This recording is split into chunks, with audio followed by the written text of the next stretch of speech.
আমরা নতুন করে দেখছি নতুন নতুন কিছু বৈশিষ্ট্য দেখা যাচ্ছে।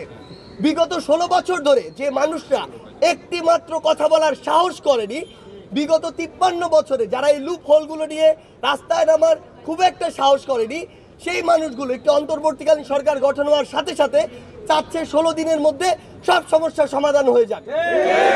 এবং এই মানুষগুলো তাদের ব্যক্তিগত কিংবা ছোট্ট একটি গোষ্ঠীগত উদ্দেশ্য বাস্তবায়নের জন্য রাজপথে নামছে, সচিবালয় থেকে শুরু করে বিভিন্ন প্রতিষ্ঠান ঘেরাও করছে।